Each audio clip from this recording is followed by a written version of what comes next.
Geli has become increasingly despondent and miserable, as indeed you would be if you were imprisoned by a man that she would describe as a monster.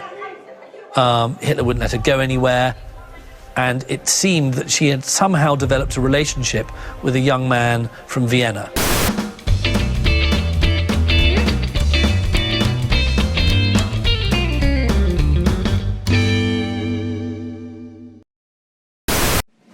April 30th, 1945.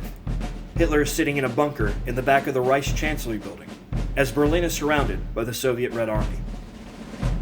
Determined never to be captured by Allied forces, Hitler has resolved himself that suicide is his only option, as he has refused to escape Berlin. Hitler and his longtime mistress, Eva Braun, have just married the night before in a civil ceremony that was devoid of any pomp or grandeur. Now the newlyweds will end their lives together, as the country that the dictator has commanded for more than a decade lies in ruin. Eva will swallow a cyanide capsule that Hitler has given to her and all of his closest friends and staff members.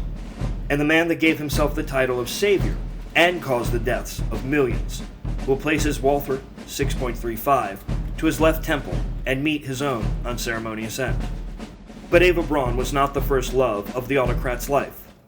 Geli Raubal was Adolf Hitler's half-niece and became a part of the dictator's life when he employed the services of her mother as his live-in housekeeper for his villa in the Berghof. Over the course of the next 6 years, the two became very close, and many rumors circulated around the Führer's staff about the nature of the two's relationship. Hitler was almost 20 years Geli's senior and would provide for her various pursuits, including moving her into his apartment in Munich so she could attend medical school. While never publicly acknowledged, Hitler would express his desire to marry Geli to his personal photographer, Heinrich Hoffmann. It was only his belief that he had to remain a bachelor to protect his public image that prevented him from pursuing a relationship further. There is much speculation and debate if their relationship was ever sexual in nature. Geli would never complete her schooling, and as time passed, the despot would tighten his control over her life, dictating where she could go and who she could spend her time with. Hitler was also becoming increasingly more suspicious about the relationship between his half-niece and his chauffeur, Emil Maurice. Emil was immediately fired, and Hitler gave standing orders that Geli was never to be left alone, whether she was spending time at home or out in public, and forbade her from ever becoming involved in a romantic relationship. The issue was a source of great discord in the dysfunctional relationship.